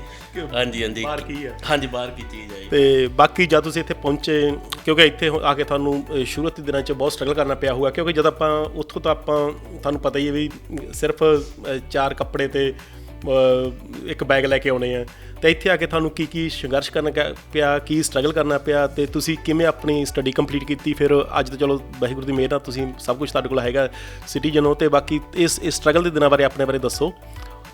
ਹਾਂਜੀ ਦੇਖੋ ਜੀ, ਪਰਮਾਤਮਾ ਦੀ ਮਿਹਰ ਨਾਲ ਦੇਖੋ ਸਾਨੂੰ ਇੱਥੇ ਸਾਂਭਣ ਵਾਲੇ ਅੱਗੇ ਮਿਲ ਗਏ ਸੀਗੇ, ਸਾਡੇ ਨਾਲਲੇ ਪਿੰਡਾਂ ਦੇ ਸੀ ਭਾਈ ਨੇਤਰਪਾਲ ਸਿੰਘ ਤੇ ਕੁਲਵੀਨ ਕੌਰ, ਉਹਨਾਂ ਕੋਲ ਆਏ ਸੀ, ਉਹ ਸਾਡੇ ਤੋਂ ਪਹਿਲਾਂ ਆਏ ਸੀਗੇ ਅਰਾਊਂਡ 6-7 ਮਹੀਨੇ। ਉਹਨਾਂ ਨੇ ਆ ਕੇ ਇੱਥੇ ਘਰ-ਬਾਰ ਲੈ ਲਿਆ ਸੀ ਸਾਨੂੰ। ਮੈਂ ਨੇਤਰਪਾਲ ਨੂੰ ਮਿਲਿਆ ਵੀ ਨਹੀਂ ਸੀ ਕਦੇ, ਬਟ ਉਹਨਾਂ ਨਾਲ ਫੋਨ 'ਤੇ ਗੱਲ ਹੋਈ ਸੀ, ਕਿਉਂਕਿ ਉਹ ਜੋ ਉਹਨਾਂ ਦੀ ਮਿਸਿਜ ਨੇ ਕੁਲਵੀਨ, ਉਹਨਾਂ ਨੂੰ ਮੈਂ ਜਾਣਦਾ ਸੀ, ਉਹ ਸਾਡੇ ਨਾਲਲੇ ਪਿੰਡ ਦੇ ਸੀ, ਆਉਣੀ ਜਾਣੀ ਸੀ। ਤੇ ਉਹਨਾਂ ਨਾਲ ਗੱਲ ਅਸੀਂ ਕੀਤੀ, ਮੈਂ ਤੇ ਮੇਰੇ ਡੈਡੀ ਨੇ ਜਾ ਕੇ ਵੀ ਸਾਡੇ ਵੀ ਮੁੰਡੇ ਨੂੰ ਤੇ ਨੌਂ ਨੂੰ ਤੁਸੀਂ ਸਾਂਭ ਲਓਗੇ? ਉਹ ਕਹਿੰਦੇ ਹਾਂਜੀ ਬਿਲਕੁਲ ਸਾਂਭ ਲਾਂਗੇ। ਉਹਨਾਂ ਸਾਨੂੰ ਦਿੱਕਤ ਨਹੀਂ ਆਉਣ ਦਿੱਤੀ, ਉਹਨਾਂ ਨੇ ਆ ਕੇ ਹੀ ਸਾਨੂੰ ਮਤਲਬ ਵਧੀਆ ਸੋਹਣਾ ਫੁੱਲੀ ਫਰਨਿਸ਼ਡ ਘਰ ਦੇ ਵਿੱਚ ਕਿਸੇ ਦੇ ਨਾਲ ਸ਼ੇਅਰ ਅਕੋਮੋਡੇਸ਼ਨ ਦੇ ਵਿੱਚ ਰਖਵਾਇਆ, ਤੇ ਉਹਨਾਂ ਨੇ ਆਪਣਾ ਪੂਰਾ ਫਰਜ਼ ਨਿਭਾਇਆ। ਤੇ ਉਸ ਤੋਂ ਬਾਅਦ ਤੁਹਾਨੂੰ ਪਤਾ ਹੀ ਉਦੋਂ ਰਜਿਸਟ੍ਰੇਸ਼ਨ ਦਾ ਟਾਈਮ ਸੀ, 2000 ਮੇਰਾ ਵੀਜ਼ਾ 8-9 ਹਾਂਜੀ 2008 'ਚ ਮੇਰਾ ਵੀਜ਼ਾ ਆ ਗਿਆ ਸੀਗਾ। ਮੇਰੀਆਂ ਕਲਾਸਾਂ ਜੁਲਾਈ 'ਚ ਸਟਾਰਟ ਸੀ, ਤਾਂ ਕਰਕੇ ਮੈਂ 2009 ਫਰਵਰੀ ਦੇ ਵਿੱਚ ਅਸੀਂ ਦੋਨੇ ਇੱਥੇ ਆਏ ਸੀਗੇ। ਤੇ ਆ ਕੇ ਫਿਰ ਉਹਨਾਂ ਨੇ ਇੱਕ ਵਾਰੀ ਸਾਨੂੰ ਲੀਜ਼ ਦਵਾ ਦਿੱਤੀ ਸੀ 6 ਮਹੀਨਿਆਂ ਦੀ। ਅਸੀਂ ਫਿਰ ਇੱਧਰ ਉੱਧਰ ਰਹਿੰਦੇ ਹੁੰਦੇ ਸੀ ਰਨਕੌਰਨ ਵਾਲੀ ਸਾਈਡ, ਉੱਧਰੋਂ ਫਿਰ ਇਹਨਾਂ ਦੀ ਜੋਬ ਲੱਗ ਗਈ ਸੀ ਇੱਧਰ ਮੋਰਨਿੰਗ ਸਾਈਡ, ਸਾਨੂੰ ਇੱਧਰ ਸ਼ਿਫਟ ਹੋਣਾ ਪਿਆ ਕਿਉਂਕਿ ਸਾਡੇ ਕੋਲ ਕੋਈ ਫਰਨੀਚਰ ਵਗੈਰਾ ਹੈ ਨਹੀਂ ਸੀਗਾ। 3 ਮਹੀਨਿਆਂ ਬਾਅਦ ਕੰਮ ਮਿਲਿਆ ਸੀਗਾ ਤੇ ਤਾਂ ਕਰਕੇ ਸਾਨੂੰ ਥੋੜਾ ਜਿਹਾ ਔਖਾ ਤਾਂ ਜ਼ਰੂਰ ਹੋਇਆ ਸੀ ਸਟਾਰਟਿੰਗ ਦੇ ਵਿੱਚ। ਕਿਸੇ ਨੂੰ ਕੀ ਦੱਸੀਏ ਜੀ, ਬਾਕੀ ਸਾਰਿਆਂ ਦੀ ਇਹੀ ਸਿਚੁਏਸ਼ਨ ਹੈ। ਹਾਂਜੀ ਹਾਂਜੀ, ਜੋ ਨਵੇਂ ਆ ਰਹੇ ਅੱਜ ਕੱਲ੍ਹ ਉਹਨਾਂ ਦੀ ਵੀ ਇਹੀ ਹੈ, ਜਾਂ ਜਦੋਂ 10 ਸਾਲ ਪਹਿਲਾਂ ਆਏ ਸੀ ਉਹਨਾਂ ਦੀ ਵੀ ਇਹੀ ਚੀਜ਼ ਸੀਗੀ। ਹਾਂਜੀ ਹਾਂਜੀ, ਤੇ ਉਸ ਤੋਂ ਬਾਅਦ ਕਹਿ ਲਓ ਕਿ ਸਾਨੂੰ ਥੋੜ੍ਹਾ ਜਿਹਾ ਉਹਨਾਂ ਨੇ ਆਪਣਾ, ਉਹਨਾਂ ਕੋਲ ਗੱਡੀ ਸੀ, ਸਾਰਾ ਕੁਝ ਸੀ, ਆਪਣਾ ਦਵਾਤਾ ਨਾ, ਸਮਾਨ ਦਵਾਤਾ, ਬਹੁਤ ਹੈਲਪ ਕੀਤੀ। ਚਲੋ ਜਿੰਨਾ, ਕਿਉਂਕਿ ਕੰਮਾਂ ਦੇ ਵਿੱਚ ਕਿਸੇ ਦਾ ਵੀ ਟਾਈਮ ਹੈ ਨਹੀਂ ਅੱਜ ਕੱਲ੍ਹ। ਆਪਾਂ ਵੀ ਉਸੇ ਸਿਚੁਏਸ਼ਨ ਦੇ ਵਿੱਚ ਆ ਕਿ ਆਪਾਂ ਨਵੇਂ ਬੰਦੇ ਨੂੰ ਕਿਸੇ ਨੂੰ ਰਿਸੀਵ ਕਰਾਂਗੇ, ਆਪਣੇ ਕੋਲੇ ਵੀ ਉਨਾ ਟਾਈਮ ਨਹੀਂ ਹੁੰਦਾ ਕਿਉਂਕਿ ਆਪਣੇ ਆਪ ਦੇ ਝੰਜਟ ਬਹੁਤ ਹੁੰਦੇ ਨੇ। ਤੇ ਉਹੀ ਸੇਮ ਚੀਜ਼ ਉਹਨਾਂ ਦਾ ਬਹੁਤ ਦੇਣਦਾਰ ਹੈ ਜਿਨ੍ਹਾਂ ਨੇ ਸਾਨੂੰ ਸਾਂਭਿਆ ਇੱਥੇ, ਤੇ ਅੱਗੇ ਅਸੀਂ ਵਧੀਆ ਸੈੱਟ ਹੋਏ। ਪਰਮਾਤਮਾ ਦੇ ਪਿੱਛੇ ਮਾਂ-ਬਾਪ ਦੀਆਂ ਦੁਆਵਾਂ ਬਹੁਤ ਸੀਗੀਆਂ, ਉਹਨਾਂ ਨੇ ਮੱਥੇ ਵੱਟ ਨਹੀਂ ਪਾਇਆ ਗਾ। ਜਿਵੇਂ ਵੀ ਔਖੇ ਹੋ ਕੇ ਸੌਖੇ ਹੋ ਕੇ ਪੈਸਾ ਇਕੱਠਾ ਕਰਕੇ ਸਾਨੂੰ ਘਰੋਂ ਤੋਰਿਆ ਵੀ ਚਲੋ ਤੁਹਾਡੀ ਚੋਇਸ ਹੈ ਜਾਣਾ, ਤੇ ਜਾ ਕੇ ਤੁਸੀਂ ਸੈਟਲ ਹੋ ਜਿਵੇਂ ਵੀ ਹੈ। ਅੱਛਾ ਜੀ। ਤੇ ਬਾਕੀ ਜਿਵੇਂ ਹੁਣ PR ਦਾ ਕਾਫੀ ਔਖਾ ਗਾ ਪ੍ਰੋਸੈਸ, ਤੇ ਤੁਸੀਂ ਉਸ ਪ੍ਰੋਸੈਸ ਦੇ ਵਿੱਚ ਵੀ ਲੰਘੇ ਹੋਵੋਗੇ, ਤੇ ਉਹ ਤੁਸੀਂ PR ਜਿਹੜੀ ਰਿਕੁਆਇਰਮੈਂਟਸ ਹੈ ਤੇ ਉਹ ਤੁਸੀਂ ਕਿਵੇਂ ਪੂਰੀ ਕੀਤੀ, ਮਤਲਬ ਕਿ ਕਿਸ ਤਰ੍ਹਾਂ ਉਹ ਸੰਘਰਸ਼ ਦੇ ਦਿਨ ਕਿਸ ਤਰ੍ਹਾਂ ਦੇ ਸਨ? ਦੇਖੋ ਜੀ, PR ਤਾਂ ਹੁਣ ਦਿਨੋਂ ਦਿਨ ਇਹ ਔਖੀ ਕਰਦੇ ਜਾ ਰਹੇ ਨੇ ਨਾ। ਆਪਾਂ ਜੇ ਸੋਚੀਏ ਅੱਜ ਤੋਂ ਕੋਈ 15 ਸਾਲ ਬੰਦੇ ਪਹਿਲਾਂ ਆਏ ਸੀਗੇ, ਉਹਨਾਂ ਟਾਈਮ ਵਾਸਤੇ ਉਹਨਾਂ ਵਾਸਤੇ ਵੀ ਔਖਾ ਸੀਗਾ, ਠੀਕ ਆ, ਪਰ ਵਿੱਚ ਨਾ ਵਿੱਚ ਕੋਈ ਨਾ ਕੋਈ ਰਸਤਾ ਨਿਕਲਿਆ ਹੀ ਹੁੰਦਾ। ਤੇ ਦੇਖੋ ਜੀ, ਜਿੱਦਾਂ ਪੁਆਇੰਟ ਬੇਸ ਦਾ ਸਿਸਟਮ ਸੀ ਨਾ, ਪੁਆਇੰਟ ਪੂਰੇ ਕਰਨੇ, ਜੋ ਅੱਜ ਕੱਲ੍ਹ ਜਿੱਦਾਂ ਇਹਨਾਂ ਨੇ 65 ਪੁਆਇੰਟ ਕਰਤੇ, ਪਹਿਲਾਂ 120 ਪੁਆਇੰਟ ਹੁੰਦੇ ਸੀਗੇ, ਉਸ ਟਾਈਮ ਉਹ 120 ਪੁਆਇੰਟ ਕਰਨੇ ਔਖੇ ਇਕੱਠੇ ਹੁੰਦੇ ਸੀਗੇ, ਤੇ ਹੁਣ 65 ਆ। ਆਈ ਥਿੰਕ ਉਸ ਦੇ ਮੁਕਾਬਲੇ ਹੁਣ ਹੋਰ ਵੀ ਜ਼ਿਆਦਾ ਔਖੇ ਨੇ, ਤੇ ਲੋਕਾਂ ਨੂੰ 7-7 8-8 9-9 ਬੈਂਡ ਤੱਕ ਲੈ ਕੇ ਵੀ ਚਾਂਸਿਸ ਨਹੀਂ ਗਏ ਕਿ ਵੀ ਅੱਗੇ ਸੈਟਲ ਹੋ ਜਾਓਗੇ। ਤੇ ਉਹ ਟਾਈਮ ਤਾਂ ਹਾਰ ਜ਼ਰੂਰ ਸੀਗਾ, ਪਰ ਪਰਮਾਤਮਾ ਦੀ ਮਿਹਰ ਸਿਰੇ ਹੋ ਹੀ ਗਿਆ ਸਾਰਾ ਕੰਮ। ਜਿੱਦਾਂ ਤੁਸੀਂ ਪੁਆਇੰਟ ਬੇਸ ਦੀ ਗੱਲ ਕੀਤੀ ਹੈ PR ਵਾਸਤੇ, ਤੇ ਥੋੜਾ ਜਿਹਾ ਸਾਨੂੰ ਨਾ ਐਕਸਪਲੇਨ ਕਰੋ ਵੀ ਕਿੰਨੇ ਪੁਆਇੰਟ ਤੇ ਕਿਵੇਂ ਉਹ ਪੂਰੇ ਹੋਏ ਸੀਗੇ ਤੁਹਾਡੇ, ਵੀ ਕੀ ਪੁਆਇੰਟ ਸੀਗੇ ਉਹ? ਹਾਂਜੀ ਦੇਖੋ ਜੀ, ਉਹ 120 ਪੁਆਇੰਟ ਪੂਰੇ ਕਰਨੇ ਹੁੰਦੇ ਸੀਗੇ ਨਾ, ਜਿੱਦਾਂ 90 ਪੁਆਇੰਟ ਆਈ ਥਿੰਕ ਹੁਣ ਮੈਨੂੰ ਪੂਰੀ ਯਾਦ ਨਹੀਂ ਗੀ, ਤੇ 90 ਪੁਆਇੰਟ ਤਾਂ ਕਾਲਜ ਦੇ ਸੀਗੇ, ਆਹ ਆਪਣੇ ਸਟੱਡੀ ਦੇ ਸੀਗੇ। ਜਿੱਦਾਂ ਮੈਂ ਟੇਪ 'ਚੋਂ ਪੜ੍ਹਿਆ ਸੀਗਾ, ਟੇਪ ਦੇ ਵਿੱਚ ਇੱਕ ਬ੍ਰੈਕਿੰਗ ਵਿੱਚ ਟੇਪ ਹੁੰਦਾ ਸੀਗਾ, ਤੇ ਉੱਧਰਲੇ ਪਾਸੇ ਇੱਥੋਂ ਜਾਣ ਤੋਂ ਵੀ ਘੰਟਾ ਲੱਗ ਜਾਂਦਾ ਸੀ। ਪਹਿਲਾਂ ਸਿਟੀ ਜਾਓ ਪੌਣੇ ਘੰਟੇ 'ਚ, ਫਿਰ ਅੱਗੇ ਘੰਟੇ ਡੇਢ ਘੰਟੇ 'ਚ ਬੱਸ ਜਾਂਦੀ ਸੀ 330, ਇੱਕ ਬੱਸ ਹੁੰਦੀ ਸੀ ਅੱਧੇ ਪੌਣੇ ਘੰਟੇ ਬਾਅਦ ਟੋਟਲੀ ਫੁੱਲ ਹੁੰਦੀ ਸੀ। ਤੇ ਦੇਖੋ ਜੀ, ਉੱਥੋਂ ਸਟੱਡੀ 5 ਦਿਨ ਜਾਣਾ ਪੈਂਦਾ ਸੀ। ਕਲਾਸਾਂ ਵੀ ਇੱਦਾਂ ਹੁੰਦੀਆਂ ਸੀ, ਜਿੱਦਾਂ ਹੁਣ ਸੋਮਵਾਰ ਸਵੇਰੇ 8 ਤੋਂ ਲੈ ਕੇ 9 ਵਜੇ ਤੱਕ 1 ਘੰਟੇ ਦੀ ਕਲਾਸ ਹੋ ਗਈ, ਫਿਰ ਸੋਮਵਾਰ ਦੁਪਹਿਰੇ 2 ਤੋਂ ਲੈ ਕੇ 3 ਵਜੇ ਤੱਕ ਦੀ ਦੂਜਾ ਘੰਟੇ। ਉਹ 20 ਪੜ੍ਹਾਉਂਦੇ ਸੀਗੇ, ਪਰ ਪੂਰੇ 5 ਦਿਨ 4 ਦਿਨ ਤੁਹਾਡੇ ਉਹ ਖਰਾਬ ਕਰਦੇ ਸੀਗੇ। ਕਹਿ ਲਓ ਜਾਂ ਉਹਨਾਂ ਦੀ ਕੋਈ ਉਹਨਾਂ ਕੋਲ ਸਟਾਫ ਦੀ ਕਮੀ ਸੀ, ਜਾਂ ਉਹਨਾਂ ਦੀ ਮੈਨੇਜਮੈਂਟ ਇਹੋ ਜਿਹੀ ਸੀ, ਜਾਂ ਕੁਝ ਵੀ ਸੀਗਾ, ਯਾਨੀ ਕਿ 4-5 ਦਿਨ ਉਹਨਾਂ ਨੇ ਤੁਹਾਡੇ ਖਰਾਬ ਕਰਨੇ ਘੰਟੇ ਪੂਰੇ। ਜੇ ਤੁਸੀਂ ਕੈਲਕੂਲੇਟ ਕਰੋਗੇ ਤਾਂ ਵੀ ਵਿੱਚ ਗੈਪ ਦੇ ਦਿੰਦੇ ਸੀ, ਜਿਵੇਂ ਸਵੇਰੇ 10 ਤੋਂ ਲੈ ਕੇ 12 ਤੱਕ ਛੁੱਟੀ ਆ ਤੁਹਾਨੂੰ, ਫਿਰ 12 ਤੋਂ 1 ਤੱਕ ਕਲਾਸ ਹੈ, ਫਿਰ 1 ਤੋਂ ਲੈ ਕੇ 3 ਵਜੇ ਤੱਕ ਛੁੱਟੀ ਆ, ਫਿਰ 3:30 ਤੋਂ 4 ਵਜੇ ਤੱਕ ਆ। ਪੂਰੇ ਉਹ 20 ਘੰਟੇ ਪੂਰੇ ਵੀਕ ਦੇ ਕਰਦੇ ਸੀਗੇ। ਤੇ ਉਦੋਂ ਕੋਰਸ ਪੂਰਾ ਹੋਣ ਤੋਂ ਬਾਅਦ 90 ਪੁਆਇੰਟ ਹੁੰਦੇ ਸੀਗੇ ਆਪਣੇ, ਜਿਹੜੇ ਆਈ ਥਿੰਕ 90 ਹੁੰਦੇ ਸੀਗੇ। ਉਸ ਤੋਂ ਬਾਅਦ ਜਿੱਦਾਂ ਤੁਸੀਂ 2 ਸਾਲ ਦੀ ਸਟੱਡੀ ਕੀਤੀ ਆ, ਉਹਦੇ 5 ਪੁਆਇੰਟ, ਜੇ ਤੁਸੀਂ ਮੈਰਿਡ ਆ ਉਹਦੇ 5 ਪੁਆਇੰਟ, ਦੋਨੋਂ ਦੂਸਰੀ ਬੋਲੀ ਆਉਂਦੀ ਹੈ, ਜਿੱਦਾਂ ਹੁਣ ਆਪਣੀ ਪੰਜਾਬੀ ਹੈ ਤੇ ਜਾਂ ਹਿੰਦੀ ਬੋਲਦੇ ਆ, ਇਹਦੇ 5 ਪੁਆਇੰਟ ਆਪਣੀ ਦੂਸਰੀ ਲੈਂਗੁਏਜ ਦੇ ਵਿੱਚ। ਜਿੱਦਾਂ ਮੈਂ ਹਿੰਦੀ ਮੀਡੀਅਮ ਵਿੱਚ ਪੜ੍ਹਿਆ ਹੋਇਆ, ਤੇ ਮੈਨੂੰ ਉਹਦੇ 5 ਪੁਆਇੰਟ। ਜੇ ਆਇਲਸ ਦੇ ਤੁਹਾਡੇ ਕੋਲੇ 5 ਬੈਂਡ ਜਾਂ 6 ਬੈਂਡ ਸੀਗੇ, ਉਹਦੇ ਕੁਛ ਕਰਾ ਕੇ ਤੁਹਾਨੂੰ 110 ਪੁਆਇੰਟ ਪੂਰੇ ਕਰਕੇ, ਤੁਹਾਡੀ 105 ਪੁਆਇੰਟ ਪੂਰੇ ਕਰਕੇ ਵੀ TR ਲੱਗ ਜਾਂਦੀ ਸੀ। ਉਸ ਤੋਂ ਬਾਅਦ 2-2 ਸਾਲ TR ਨਹੀਂ ਖੁੱਲ੍ਹਦੀ ਸੀ, 3-3 ਸਾਲ ਵੀ ਲੰਘ ਜਾਂਦੇ ਸੀਗੇ। ਫਿਰ ਜਦੋਂ ਖੁੱਲ੍ਹਦੀ ਸੀ, ਉਸ ਤੋਂ ਬਾਅਦ 18 ਮਹੀਨੇ ਹੁੰਦੇ ਸੀਗੇ, ਉਹਦੇ ਵਿੱਚ ਤੁਸੀਂ 52 ਪੇ ਸਲਿਪਸ ਦੇਣੀਆਂ ਹੁੰਦੀਆਂ ਸੀਗੀਆਂ, ਜਿਹੜੀ ਸਟੱਡੀ ਤੁਸੀਂ ਕੀਤੀ ਆ। ਉਸ 'ਤੇ ਟਾਈਮ ਜ਼ਰੂਰ ਲੱਗਦਾ ਸੀ, 4-4 5-5 ਸਾਲ ਲੱਗ ਜਾਂਦੇ ਸੀ। ਪਹਿਲਾਂ 3-4 ਸਾਲ ਆਪਣੇ ਉਹਦੇ ਵਿੱਚ ਕਹਿ ਲਓ TR ਦੇ ਵਿੱਚ, ਤੇ ਫਿਰ ਤੁਸੀਂ PR ਜਦੋਂ ਲੈਣੀ ਹੈ, ਉਸ ਤੋਂ 1-2 ਸਾਲ ਉਹਦੇ 'ਚ ਲੰਘ ਜਾਂਦੇ ਸੀਗੇ। ਜਾਣੀ ਕਿ 4-5 ਸਾਲ ਦਾ ਵੀ ਪ੍ਰੋਸੈਸ ਹੋ ਹੀ ਜਾਂਦਾ ਸੀਗਾ ਕੁੱਲ ਮਿਲਾ ਕੇ। ਬਾਅਦ 'ਚ ਉਹਨਾਂ ਨੇ ਚੇਂਜਸ ਕੀਤੇ, ਉਹਨਾਂ ਨੂੰ ਵੀ ਕੁਛ ਦਿੰਦਾ ਵੀ ਬੰਦਾ ਰਹਿ ਕੇ ਚਲੋ ਕੰਮ ਕਰ ਰਿਹਾ, ਕਿਉਂਕਿ ਹਰੇਕ ਗੌਰਮੈਂਟ ਆਪਦੀ ਕੰਟਰੀ ਬਾਰੇ ਸੋਚਦੀ ਹੈ ਨਾ, ਤੇ ਉਹਨਾਂ ਨੇ ਵੀ ਚਲੋ ਥੋੜ੍ਹੇ ਚੇਂਜਸ ਕੀਤੇ। ਹੁਣ ਥੋੜ੍ਹਾ ਜਿਹਾ ਹੋਰ ਸ਼ਾਰਟ ਪੀਰੀਅਡ ਕਰਤਾ ਉਹਨਾਂ ਨੇ। TR ਅੱਜ ਕੱਲ੍ਹ ਆਈ ਥਿੰਕ 3-3 ਮਹੀਨਿਆਂ 'ਚ ਖੁੱਲ੍ਹ ਹੀ ਜਾਂਦੇ, 4-4 ਮਹੀਨਿਆਂ 'ਚ, ਤੇ ਪੁਆਇੰਟ ਸਿਸਟਮ ਚੇਂਜ ਕਰੀ ਜਾਂਦੇ ਆ। ਇਨ ਫਿਊਚਰ ਹੋਰ ਵੀ ਚੇਂਜ ਕਰਨਗੇ, ਜਿੱਥੋਂ ਤੱਕ ਮੇਰਾ ਖਿਆਲ ਹੈ। ਤੇ ਹਾਂਜੀ ਭੈਣ ਜੀ, ਜਦੋਂ ਇਹ ਪੜ੍ਹਦੇ ਸੀਗੇ, ਜਿਵੇਂ ਹੁਣ ਇਹਨੂੰ ਦੱਸਿਆ ਵੀ ਇਹ ਜੁਨੀ ਜਾਂਦੇ ਸੀਗੇ, ਤੇ ਤੁਸੀਂ ਉਦੋਂ ਕੀ ਕਰਦੇ ਸੀਗੇ? ਦੇਖੋ ਜੀ, ਮੈਂ ਘਰ ਰਹਿੰਦੀ ਹੁੰਦੀ ਸੀ ਉਦੋਂ, ਬਾਕੀ ਇੱਥੇ ਅਸੀਂ ਜੋਬ ਦਾ ਔਖਾ ਸੀਗਾ। ਜਦੋਂ ਅਸੀਂ ਆਏ ਸੀਗੇ 3 ਮਹੀਨੇ ਸਾਨੂੰ ਕੋਈ ਜੋਬ ਨਹੀਂ ਮਿਲੀ ਸੀਗੀ, ਤੇ ਫਿਰ ਮੈਂ ਚਲੇ ਜਾਂਦੀ ਸੀ ਜੋਬ ਭਾਲਣ ਵਾਸਤੇ। ਤੇ ਯਾਨੀ ਕਿ ਸਾਰਾ ਦਿਨ ਨਿਕਲ ਜਾਂਦਾ ਹੁੰਦਾ ਸੀਗਾ ਜੌਬ ਦੇਖਦੇ, ਫਿਰ ਆ ਕੇ ਸ਼ਾਮ ਦਾ ਚਲੋ ਕੰਮ ਕਰ ਲਈਦਾ ਸੀਗਾ ਘਰ ਦਾ, ਕਿਉਂਕਿ ਮਾਰਨਿੰਗ ਹੀ ਚਲੇ ਜਾਂਦੀ ਹੁੰਦੀ ਸੀਗੀ ਮੈਂ ਦੇਖਣ। ਫਿਰ 3 ਮਹੀਨੇ ਬਾਅਦ ਸਾਨੂੰ ਫਿਰ ਮਿਲ ਗਈ ਸੀਗੀ ਜੌਬ। ਹਾਂਜੀ, ਜੌਬ ਤੁਹਾਨੂੰ ਮਿਲ ਕੇ ਦੋਨਾਂ ਨੂੰ ਇਕੱਠੇ ਹੀ ਮਿਲ ਗਈ ਸੀ ਜਾਂ ਤੁਹਾਨੂੰ ਬਾਅਦ ਚ ਮਿਲੀ ਜੌਬ ਜਾਂ ਤੁਹਾਨੂੰ ਮਿਲ ਗਈ ਸੀਗੀ? ਹਾਂਜੀ, ਇਕੱਠਿਆਂ ਨੂੰ ਮਿਲ ਗਈ ਸੀਗੀ, ਬਸ 1 ਵੀਕ ਦਾ ਹੀ ਸੀਗਾ ਫਰਕ, ਸਾਨੂੰ ਦੋਨਾਂ ਨੂੰ ਇਕੱਠੇ ਮਿਲ ਗਈ ਸੀ। ਮਿਲੀ ਥੋੜਾ ਲੇਟ ਸੀਗੀ ਕਿਉਂਕਿ ਇੱਥੇ ਕੰਮਕਾਰ ਬਹੁਤ ਘੱਟ ਸੀਗੇ ਉਸ ਟਾਈਮ। ਹਾਂਜੀ, ਤੇ ਫਿਰ 3 ਮਹੀਨੇ ਬਾਅਦ ਸਾਨੂੰ ਇਕੱਠੀ ਮਿਲ ਗਈ ਸੀਗੀ ਜੌਬ। 1 ਵੀਕ ਦਾ ਸੀਗਾ ਇਹਨਾਂ ਨੂੰ, 1 ਵੀਕ ਪਹਿਲਾਂ ਤੇ ਮੈਨੂੰ 1 ਵੀਕ ਬਾਅਦ ਚ ਮਿਲ ਗਈ। ਹਾਂਜੀ, ਜਿਵੇਂ ਤੁਸੀਂ ਕਿਹਾ ਵੀ 3 ਮਹੀਨਿਆਂ ਤੱਕ ਤੁਹਾਨੂੰ ਜੌਬ ਨਹੀਂ ਮਿਲੀ ਹੈ ਨਾ, ਵੀ 3 ਮਹੀਨੇ ਦੋਨੇ ਵਿਹਲੇ ਰਹੇ। ਤੇ ਇਸ ਕੰਟਰੀ ਦੇ ਵਿੱਚ ਤਾਂ ਇਹ ਹੈ ਕਿ ਜੇ 1 ਦਿਨ ਵੀ ਕੰਮ ਤੇ ਨਾ ਜਾਈਏ ਤੇ ਬਹੁਤ ਔਖਾ ਹੋ ਜਾਂਦਾ ਹੈ। ਫਿਰ ਤੁਸੀਂ 3 ਮਹੀਨੇ ਕਿਵੇਂ ਰਹੇ? ਦੇਖੋ ਜੀ, ਜਦੋਂ ਆਏ ਸੀ ਆਪਾਂ ਉਦੋਂ ਆਪਾਂ ਥੋੜੇ ਪੇਰੈਂਟਸ ਆਪਾਂ ਨੂੰ ਦੇ ਕੇ ਭੇਜਦੇ ਨੇ ਹਨਾ, ਸਾਰਿਆਂ ਨੂੰ ਹੀ ਜਿੰਨੇ ਕਿਸੇ ਦੀ ਗੁੰਜਾਇਸ਼ ਹੁੰਦੀ ਆ ਉਹਨਾਂ ਦੇ ਕੇ ਭੇਜਦੇ ਆ। ਤੇ ਪਰ ਉਸ 'ਚ ਅਸੀਂ ਕੋਸ਼ਿਸ਼ ਕੀਤੀ ਕਿ ਘੱਟ ਤੋਂ ਘੱਟ ਆਪਾਂ ਖਰਚਾ ਕਰੀਏ, ਕਿਉਂਕਿ ਆਪਾਂ ਨੂੰ ਇਹ ਸੀਗਾ ਵੀ ਅੱਗੇ ਜੌਬ ਦਾ ਥੋੜਾ ਔਖਾ ਹੈਗਾ। ਫਿਰ ਅਸੀਂ ਉਸ ਹਿਸਾਬ ਨਾਲ ਖਰਚਾ ਕੀਤਾ ਕਿ ਸਾਨੂੰ ਆਉਣ ਜਾਣ ਦਾ ਖਰਚਾ ਵੀ ਸਾਡਾ ਸਹੀ ਰਵੇ ਤੇ ਸਾਡਾ ਖਾਣ ਪੀਣ ਦਾ ਵੀ, ਤੇ ਵੱਧ ਤੋਂ ਵੱਧ ਕੋਸ਼ਿਸ਼ ਕੀਤੀ ਕਿ ਕੰਮ ਜਲਦੀ ਤੋਂ ਜਲਦੀ ਮਿਲ ਜਾਵੇ ਤੇ ਸਾਰਾ ਵਧੀਆ ਹੋ ਜਾਵੇ। ਹਾਂਜੀ, ਤੇ ਜਦੋਂ ਜੌਬ ਨਹੀਂ ਮਿਲੀ ਤੇ ਉਦੋਂ ਕਦੇ ਮਨ 'ਚ ਇਹ ਖਿਆਲ ਨਹੀਂ ਆਇਆ ਵੀ ਇਹਦੇ ਨਾਲ ਚੰਗੇ ਉੱਥੇ ਹੀ ਚੰਗੇ ਸੀ ਤੇ ਵਾਪਸੀ ਮੁੜ ਜਾਈਏ? ਆਇਆ ਕਦੇ ਕਿ ਨਹੀਂ ਆਇਆ? ਹਾਂਜੀ, ਇਹ ਤਾਂ ਆਉਂਦਾ ਸੀਗਾ ਜੀ, ਪਰ ਇਹ ਸੀਗਾ ਕਿ ਮਾਪਿਓ ਨੇ ਖਰਚਾ ਕਰਕੇ ਭੇਜਿਆ, ਇਸ ਕਰਕੇ ਫਿਰ ਥੋੜਾ ਸੋਚ ਲਿਆ। ਤੇ ਹੁਣ ਤਾਂ ਮਾਤਾ ਜੀ ਤੁਹਾਡੇ ਨਾਲ ਨੇ, ਤੁਹਾਡੇ ਕੋਲ ਨੇ, ਤੇ ਹੁਣ ਮਾਤਾ ਜੀ ਦੇ ਆਉਣ ਤੋਂ ਬਾਅਦ ਤੁਹਾਨੂੰ ਕਿੰਨਾ ਕੁ ਆਸਰਾ ਹੋਇਆ ਇਹਨਾਂ ਦੇ ਆਉਣ ਦਾ ਘਰ ਦੇ ਕੰਮਾਂ ਕਾਰਾਂ ਦੇ ਵਿੱਚ? ਤੇ ਬਾਕੀ ਮੰਮੀ ਦਾ ਤਾਂ ਸਾਨੂੰ ਬਹੁਤ ਆਸਰਾ ਜੀ, ਜਿੱਦਾਂ ਕਿ ਜਗਮੀਤ ਵੀ ਜੌਬ ਤੇ ਚਲੇ ਜਾਂਦੇ ਸਵੇਰੇ ਤੇ ਮੈਂ ਵੀ ਸਵੇਰੇ ਚਲੇ ਜਾਂਦੀ ਬੇਟੇ ਨੂੰ ਛੱਡ ਕੇ ਸਕੂਲ। ਤੇ ਉਸ ਤੋਂ ਬਾਅਦ ਜਿਵੇਂ ਮੰਮੀ ਸਵੇਰੇ ਘਰ ਦਾ ਸਵੇਰੇ ਲੰਚ ਸਾਨੂੰ ਬਣਾ ਦਿੰਦੇ ਆ ਤੇ ਨਾਲ ਹਾਂਜੀ, ਤੇ ਸ਼ਾਮ ਨੂੰ ਜਿਵੇਂ ਆਉਂਦੇ ਆ ਰੋਟੀ ਬਣੀ ਹੁੰਦੀ ਆ ਵਧੀਆ, ਮੌਜ ਰਹਿੰਦੀ ਆ, ਚਾਹ ਚੂ ਬਣੀ ਹੁੰਦੀ ਆ ਵਧੀਆ। ਸਾਨੂੰ ਆਸਰਾ ਸਾਲ ਸਾਨੂੰ ਪਤਾ ਨਹੀਂ ਲੱਗਿਆ ਕਿਵੇਂ ਨਿਕਲ ਗਿਆ। ਤੇ ਹੁਣ ਇਹਨਾਂ ਨੇ ਜਾਣਾ ਪਰ ਅਸੀਂ ਇਹਨੂੰ ਮਿਸ ਕਰਦੇ ਹਾਂ ਜੀ। ਹੁਣ ਜਾਨ ਭੇਜਣ ਨੂੰ ਦਿਲ ਨਹੀਂ ਕਰਦਾ ਤੇ ਉਹਨਾਂ ਦਾ ਵੀ ਅਸੀਂ ਜਾਣ ਨੂੰ ਦਿਲ ਨਹੀਂ ਕਰਦਾ ਮੇਰਾ ਖਿਆਲ। ਤੇ ਬਾਕੀ ਮਾਤਾ ਜੀ ਨੂੰ ਘੁਮਾਇਆ ਵੀ ਇੱਥੇ ਹੋਰ ਸ਼ਹਿਰ 'ਚ ਵੀ ਲੈ ਗਏ ਬ੍ਰਿਸਬੇਨ ਤੋਂ ਇਲਾਵਾ ਕਿਤੇ ਹੋਰ ਨੇੜੇ ਤੇੜੇ? ਲੈ ਕੇ ਗਏ ਜੀ ਅਸੀਂ, ਗੋਲਡ ਕੋਸਟ ਗਏ ਆ ਤੇ ਉੱਦਾਂ ਮੰਮੀ ਨੂੰ ਸਿਟੀ ਘੁਮਾ ਲਿਆਂਦਾ ਸੀਗਾ, ਸਾਊਥ ਬੈਂਕ ਤੇ ਹੋਰ ਫੈਰੀ ਵਗੈਰਾ ਜਿੰਨਾ, ਕਿਉਂਕਿ ਥੋੜੀ ਜਿਹੀ ਇਹਨਾਂ ਨੂੰ ਗੋਡਿਆਂ ਦੀ ਪ੍ਰੋਬਲਮ ਕਰਕੇ ਜਿੰਨਾ ਕਿ ਜਾ ਸਕਦੇ ਆ ਉਹਨਾਂ ਕੁ ਅਸੀਂ ਇਹਨਾਂ ਨੂੰ ਲੈ ਗਏ ਆ ਵੀ ਜਿੱਦਾਂ ਹਾਂਜੀ ਨਹੀਂ ਜ਼ਿਆਦਾ ਲੰਬਾ ਫਿਰ ਇਹਨਾਂ ਨੂੰ ਔਖਾ ਹੋ ਜਾਂਦਾ ਬਹਿਣਾ ਕਰਨਾ, ਇਸ ਕਰਕੇ ਫਿਰ ਅਸੀਂ ਜਿੰਨਾ ਕਿ ਇਹਨਾਂ ਦਾ ਹੁੰਦਾ ਆ ਉੱਥੇ ਅਸੀਂ ਲੈ ਕੇ ਜਾਂਦੇ ਆ, ਤਾਂ ਕਰਕੇ ਫਿਰ ਇਹਨਾਂ ਨੂੰ ਬਹੁਤ ਵਧੀਆ ਲੱਗ ਰਿਹਾ ਹੈਗਾ ਇੱਥੇ ਆ ਕੇ। ਹਾਂਜੀ, ਬਾਕੀ ਟਰੈਵਲ ਦੀ ਪ੍ਰੋਬਲਮ ਨਾ ਉਹਨਾਂ ਨੂੰ, ਤਾਂ ਕਰਕੇ ਮੈਡੀਕਲ ਕੰਡੀਸ਼ਨ ਕਰਕੇ ਤੇ ਟਰੈਵਲ ਦੀ ਪ੍ਰੋਬਲਮ ਸੀ, ਤਾਂ ਕਰਕੇ ਅਸੀਂ ਲੋਕਲ ਦੇ ਵਿੱਚ ਹੀ ਰੱਖਿਆ ਇਹਨੂੰ, ਜ਼ਿਆਦਾ ਬਾਲੀ ਦੂਰ ਨਹੀਂ ਗਈ। ਜਿਵੇਂ ਮਾਤਾ ਜੀ ਇਹਨਾਂ ਨੇ ਗੱਲ ਕੀਤੀ ਹੈ ਵੀ ਤੁਹਾਨੂੰ ਜਿਵੇਂ ਕੋਈ ਗੋਡਿਆਂ ਦੀ ਕੋਈ ਪ੍ਰੋਬਲਮ ਹੈ ਹਨਾ, ਤੇ ਕੀ ਗੱਲ ਹੈ ਤੁਹਾਨੂੰ ਕਾਹਦੀ? ਇਹ ਬੇਟਾ ਵਾਹ ਆ ਗਈ ਮੈਨੂੰ। ਅੱਛਾ ਜੀ, ਗਠੀਆ ਵਾ, 1-2 ਹੋਰ ਵਾ, 2-3 ਵਾਹਾਂ ਇਕੱਠੀਆਂ ਰਲ ਗਈਆਂ, ਉਹਦਾ ਕਰਕੇ ਵੀ ਪ੍ਰੋਬਲਮ ਜ਼ਿਆਦਾ ਹੋ ਗਈ ਮੈਨੂੰ। ਅੱਛਾ, ਸਰੀਰ ਜੁੜ ਗਿਆ। ਤੇ ਉਹ ਤਾਂ ਚਲੋ ਮਾਤਾ ਜੀ ਆਪਣੀ ਜ਼ਿੰਦਗੀ ਹੈ ਨਾ, ਇਦਾਂ ਉਤਰਾ ਚੜਾ ਚੱਲਦੇ ਰਹਿੰਦੇ ਆ, ਪਰ ਜਿਵੇਂ ਹੁਣ ਇੱਥੇ ਆਏ ਤੁਸੀਂ, ਕੀ ਤੁਹਾਨੂੰ ਲੱਗਦਾ ਵੀ ਤੁਹਾਡੀ ਇਸ ਬਿਮਾਰੀ ਨੂੰ ਕੋਈ ਮਾੜਾ ਮੋਟਾ ਫਰਕ ਪਿਆ ਹੋਵੇ ਕਿਸੇ?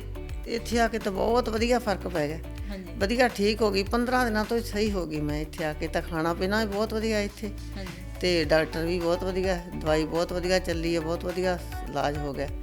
ਵਾਹ ਟਰੌਲ ਹੋ ਗਈ ਤੇ ਵਧੀਆ ਤੁਰਨ ਲੱਗ ਗਈ। ਖੁੰਡੀ ਮੈਂ ਕਹਿੰਦੀ ਸਭ, ਮੇਰਾ ਪੋਤਾ ਵੀ ਕਹਿੰਦਾ ਸੀ ਸ਼ਰਮ ਆਉਂਦੀ ਮੈਨੂੰ ਖੁੰਡੀ ਦੀ, ਬੀਬੀ ਮੇਰੇ ਸਕੂਲ 'ਚ ਨਾ ਲੈ ਕੇ ਜਾਈ। ਤੇ ਇਹ ਖੁੰਡੀ ਤਾਂ ਹੁਣ ਖੜੀ ਕੀਤੀ ਸੀ ਨਾ, ਲੰਮੀ ਪਾਤੀ ਉਹਨੇ, ਆਖਿਆ ਖੁੰਡੀ ਨਾ ਦਿਸੇ ਇਹਦੇ ਵਿੱਚ ਵੀ ਖੁੰਡੀ ਮੈਨੂੰ ਚੰਗੀ ਨਹੀਂ ਲੱਗਦੀ। ਆਂਦਾ ਮੇਰੇ ਮਾਲਕ ਨੇ ਮੇਰੇ ਪੋਤੇ ਸੁਣ ਲਈ ਹੈ, ਖੁੰਡੀ ਛਡਾਤੀ ਹੈ ਮੇਰੀ। ਮੈਨੂੰ ਲੱਗਦਾ ਜਿਵੇਂ ਮਾਤਾ ਦੀ ਇੱਥੋਂ ਵਾਲੀ ਨੂੰਹ ਖੁਸ਼ ਹੈ ਵੀ ਆਇਆਂ ਨੂੰ ਚਲੋ ਮਾੜਾ ਮੋਟਾ ਚਾਹ ਪਾਣੀ ਬਣਾ ਕੇ ਦੇ ਦੇਣਾ ਹਨਾ, ਤੇ ਮੇਰੇ ਖਿਆਲ 'ਚ ਹੁਣ ਤਾਂ ਤੁਹਾਡੀ ਉੱਥੋਂ ਵਾਲੀ ਨੂੰਹ ਵੀ ਬੜੀ ਖੁਸ਼ ਹੋਣੀ ਹੈ ਫਿਰ ਹਨਾ? ਉੱਥੋਂ ਹੀ ਨੂੰਹ ਮੇਰੀ ਬੈਠੀ ਤੇ ਵੀ ਖੁਸ਼ ਸੀ। ਆਂਦੀ ਜੀ ਮੈਨੂੰ ਲੋਕ ਨਹੀਂ ਲਾ ਕੇ ਜਾਣੇ ਪੈਂਦੇ, ਜੇ ਕਿਤੇ ਜਾਣਾ ਪੈਂਦਾ ਤੇ ਉਹ ਘਰ ਖੁੱਲ੍ਹਾ ਰਹਿੰਦਾ। ਤੇ ਮੈਂ ਤਾਂ ਦਿੱਕਤ ਆ ਗਈ, ਮੈਨੂੰ ਬਹੁਤ ਬੈਠੀ ਰਹੀ, ਆਸਰਾ ਸੀਗਾ। ਉਹ ਵੀ ਬਹੁਤ ਖੁਸ਼ ਆ ਮੇਰੀ ਨੂੰਹ, ਤੇ ਇਹ ਵੀ ਬਹੁਤ ਖੁਸ਼ ਹੈ। ਨੂੰਹਾਂ ਮੇਰੀਆਂ ਬਹੁਤ ਵਧੀਆ, ਦੋਨੇ ਚੰਗੀਆਂ, ਪੁੱਤ ਵੀ ਮੇਰੇ ਬਹੁਤ ਵਧੀਆ ਚੰਗੇ ਆ, ਪ੍ਰੇਮ ਕਰਦੇ ਆ। ਨਾ ਹੁਣ ਮੈਂ ਉਹਨਾਂ ਨੂੰ ਛੱਡ ਸਕਦੀ ਨਾ ਇਹਨਾਂ ਨੂੰ। ਜਗਮੀਤ ਮੇਰੇ ਆਖੇ ਰੁਕ ਜਾਂਦਾ, ਤੇ ਇਹਨੂੰ ਸ਼ੌਂਕ ਸੀਗਾ ਬਾਹਰ ਆਉਣ ਦਾ, ਤੇ ਇਹਨੂੰ ਮੈਂ ਰੋਕ ਨਹੀਂ ਸਕੀ। ਮੇਰੇ ਮਨ 'ਚ ਬਹੁਤ ਆਉਂਦਾ ਸੀ ਮੈਂ ਇੱਥੇ ਨੌਕਰੀ ਲੈ ਲਾ ਕੋਈ, ਤੇ ਜਾ ਨਾ, ਤੇ ਰੁਕ ਜਾਂਦਾ। ਤੇ ਮੈਂ ਪਛਤਾਨੀ ਬਹੁਤ, ਮੈਂ ਰੋਕ ਦਿੰਦੀ ਉਦੋਂ।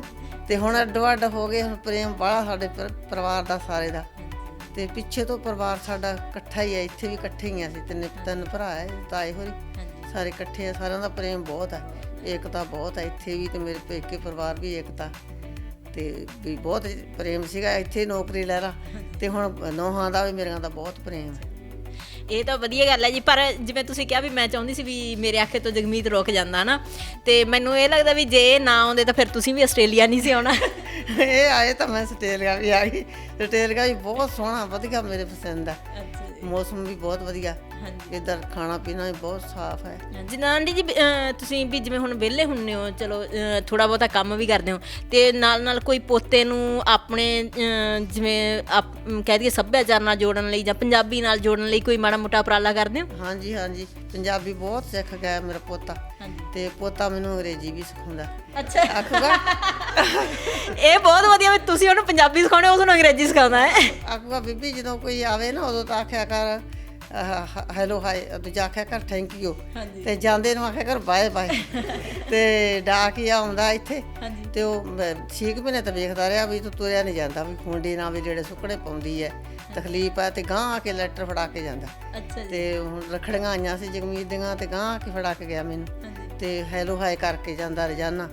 ਪ੍ਰੇਮ ਬਹੁਤ ਕਰਦੇ, ਹੈਲੋ ਹਾਈ ਸਾਰੇ ਗੋਰੇ ਗਾਰੇ ਗੋਰੀਆਂ ਜਾਂਦੀਆਂ ਉਹ ਵੀ ਕਰਦੇ ਹੈਲੋ ਹਾਈ। ਤੇ ਤੁਸੀਂ ਵੀ ਕੁਝ ਸਾਨੂੰ ਦੱਸ ਸਕਦੇ ਹੋ ਵੀ ਜਦੋਂ ਇੱਥੇ ਜਾਂਦੇ ਆ ਆਂਟੀ ਲੋਕਾਂ ਨੂੰ ਦੇਖ ਕੇ ਜਾਂ ਇੱਥੋਂ ਦੀਆਂ ਚੀਜ਼ਾਂ ਬਾਰੇ ਦੇਖ ਕੇ ਕੀ ਰਿਐਕਸ਼ਨ ਕੀ ਹੁੰਦਾ ਇਹਨਾਂ ਦਾ, ਤੁਸੀਂ ਮਾੜਾ ਜਿਹਾ ਸਾਨੂੰ ਐਕਸਪਲੇਨ ਕਰ ਸਕਦੇ ਹੋ? ਨਹੀਂ, ਇਹਨਾਂ ਨੂੰ ਜੀ ਉਦਾਂ ਤਾਂ ਵਧੀਆ ਲੱਗਦਾ ਸਾਰਾ ਕੁਝ, ਵੀ ਕਹਿੰਦੇ ਕਈ ਵਾਰੀ ਕੋਈ ਚੀਜ਼ ਐਵੇਂ ਲੱਗਦੀ ਹੈ, ਕਹਿੰਦੇ ਆ ਵੀ ਇਹ ਤਾਂ ਬਹੁਤ ਮਹਿੰਗੀ ਆ ਇੰਡੀਆ ਦੇ ਹਿਸਾਬ ਨਾਲ, ਹੈ ਨਾ। ਇਹ ਤਾਂ ਉੱਥੇ ਜਿਵੇਂ ਕਿ ਇੰਨੇ ਦੀ ਮਿਲ ਜਾਂਦੀ ਹੈ, ਉੱਥੇ ਤਾਂ 5 ਕਿਲੋ ਮਿਲ ਜੂਗਾ। ਹਾਂਜੀ। ਫਿਰ ਇਹਨਾਂ ਨੂੰ ਪਹਿਲਾਂ ਇੰਨਾ ਪਤਾ ਨਹੀਂ ਸੀ ਜਦੋਂ ਆਏ ਸੀਗੇ, ਫਿਰ ਜਦੋਂ ਬਾਅਦ 'ਚ ਅਸੀਂ ਕਿਹਾ ਵੀ ਮੰਮੀ ਇੱਥੋਂ ਦੇ ਹਿਸਾਬ ਨਾਲ, ਜਿਵੇਂ ਉਸ ਹਿਸਾਬ ਨਾਲ ਵੀ ਇੱਥੋਂ ਠੀਕ ਆ, ਫਿਰ ਵੀ ਉੱਥੋਂ ਦੇ ਹਿਸਾਬ ਨਾਲ ਮਹਿੰਗਾਈ ਫਿਰ ਵੀ ਠੀਕ ਆ ਕਈ ਚੀਜ਼ਾਂ 'ਚ, ਸਾਰੀਆਂ 'ਚ ਨਹੀਂ ਪਰ ਕਈ ਚੀਜ਼ਾਂ 'ਚ। ਫਿਰ ਇਹਨਾਂ ਨੂੰ ਪਤਾ ਲੱਗ ਗਿਆ ਵੀ ਨਹੀਂ ਇਹ ਤਾਂ ਫਿਰ ਇੱਥੋਂ ਦੇ ਹਿਸਾਬ ਨਾਲ ਠੀਕ ਹੈਗੇ। ਫਿਰ ਇਹ ਨਹੀਂ, ਕਈ ਵਾਰੀ ਜ਼ਿਆਦਾ ਕੋਈ ਮਹਿੰਗੀ ਚੀਜ਼ ਹੋਣੀ ਕਹਿ ਦਿੰਦੇ ਰਹਿਣ ਦਿਓ, ਚੱਲ ਕੋਈ ਨਹੀਂ ਮੈਂ ਨਹੀਂ ਲੈਣੀ ਗੀ, ਇਹ ਨਹੀਂ। ਅਸੀਂ ਫਿਰ ਕਹਿ ਦਿੰਦੇ ਨਹੀਂ ਇੱਥੋਂ ਦੇ ਹਿਸਾਬ ਨਾਲ ਠੀਕ ਹੈ, ਕੋਈ ਗੱਲ ਨਹੀਂ, ਜਿਹੜੀ ਤੁਹਾਡੀ ਦਿਲ ਕਰਦਾ ਚੀਜ਼ ਉਹ ਤੁਸੀਂ ਲਓ, ਖਾਓ, ਹੈ ਨਾ, ਐਸ਼ ਕਰੋ, ਬਹੁਤ ਕੰਮ ਕਰ ਲਿਆ ਹੁਣ ਤੁਸੀਂ, ਹੁਣ ਸਾਡੀ ਵਾਰੀ ਆ ਜੀ। ਹਾਂਜੀ, ਤੁਹਾਨੂੰ ਮਿਲ ਕੇ ਬਹੁਤ ਵਧੀਆ ਲੱਗਿਆ। ਤੇ ਬਾਕੀ ਤੁਸੀਂ ਸਾਡੇ ਦਰਸ਼ਕਾਂ ਨੂੰ ਕੋਈ ਸੁਨੇਹਾ ਦੇਣਾ ਚਾਹੋਗੇ, ਜਾਂ ਜੋ ਨਵੇਂ ਸਟੂਡੈਂਟ ਆ ਰਹੇ ਆ ਪੰਜਾਬ ਤੋਂ, ਇੰਡੀਆ ਤੋਂ, ਤੇ ਉਹਨਾਂ ਲਈ ਕੋਈ ਮੈਸੇਜ ਤੁਹਾਡੇ ਵੱਲੋਂ? ਹਾਂਜੀ ਜ਼ਰੂਰ, ਮੈਸੇਜ ਮੇਰਾ ਇਹੀ ਹੈ ਕਿ ਜੋ ਵੀ ਨਵਾਂ ਬੰਦਾ ਆ ਰਿਹਾ, ਜਿੱਦਾਂ ਅੱਜ ਕੱਲ੍ਹ ਲੋਕ ਵਗੈਰਾ ਚੇਂਜ ਹੋ ਰਹੀ ਹੈ, ਚੰਗੇ ਏਜੰਟ ਦੀ ਸਲਾਹ ਲਓ, ਨਾ ਕਿ ਆਪਣੇ ਇੱਧਰ ਉੱਧਰ ਕਿਸੇ ਬੰਦੇ ਦੀ ਸੁਣ ਕੇ ਤੁਸੀਂ ਗਲਤ ਡਿਸੀਜਨ ਲੈ ਲਿਓ। ਤੇ ਕੋਈ ਚੰਗਾ ਏਜੰਟ ਵੇਖ ਕੇ ਜਿਹਦਾ ਚੰਗਾ ਰਿਵਿਊਜ਼, ਉਹਦੇ ਰਿਵਿਊਜ਼ ਪੜ੍ਹੋ, ਉਹਦੀ ਪਹਿਲਾਂ ਪ੍ਰੋਪਰ ਕੋਈ ਵੈਬਸਾਈਟ ਦੇਖੋ, ਕਿਉਂਕਿ ਅੱਜ ਕੱਲ੍ਹ ਠੱਗੀਆਂ ਵੀ ਬਹੁਤ ਵੱਜ ਰਹੀਆਂ। ਕਈ ਬੰਦੇ ਆਪਣੇ ਨਵੇਂ ਮੇਰੇ ਬਰੋਬਰ ਆਏ ਸੀ, ਉਹਨਾਂ ਨੂੰ ਵੀ ਠੱਗਿਆ ਗਿਆ, ਜਾਂ ਅੱਜ ਕੱਲ੍ਹ ਨਵੇਂ ਆ ਰਿਹਾ। ਇਹੋ ਜਿਹੇ ਠੱਗਾਂ ਤੋਂ ਬਚੋ, ਤੇ ਅੱਗੇ ਜੋ ਆ ਰਹੇ ਨੇ, ਜੋ ਆਪਣੇ ਪੁਰਾਣੇ ਬੰਦੇ ਸੈੱਟ ਨੇ, ਉਹਨਾਂ ਨੂੰ ਮੈਂ ਇਹੀ ਕਹੂੰਗਾ ਕਿ ਜੋ ਨਵੇਂ ਬੰਦਿਆਂ ਨੂੰ ਮੋਸਟ ਵੈਲਕਮ ਕਰੋ, ਓਪਨ ਹਾਰਟਸ ਦੇ ਨਾਲ ਵੈਲਕਮ ਕਰੋ, ਉਹਨਾਂ ਦੀ ਹੈਲਪ ਕਰੋ ਜਿੰਨੀ ਹੋ ਸਕਦੀ ਹੈ। ਹਾਂਜੀ ਦੋਸਤੋ, ਹੁਣ ਸਾਡੇ ਪ੍ਰੋਗਰਾਮ ਦਾ ਸਮਾਂ ਸਮਾਪਤ ਹੋ ਰਿਹਾ। ਅਸੀਂ ਲੈਂਦੇ ਹਾਂ ਤੁਹਾਡੇ ਤੋਂ ਤੇ ਜਗਮੀਤ ਸਿੰਘ ਜੀ ਦੇ ਪਰਿਵਾਰ ਤੋਂ ਇਜਾਜ਼ਤ। ਅਗਲੀ ਵਾਰ ਤੁਹਾਨੂੰ ਮਿਲਾਂਗੇ ਇੱਕ ਨਵੇਂ ਪਰਿਵਾਰ ਦੇ ਨਾਲ। ਤਦ ਤੱਕ ਲਈ ਸਤਿ ਸ਼੍ਰੀ ਅਕਾਲ।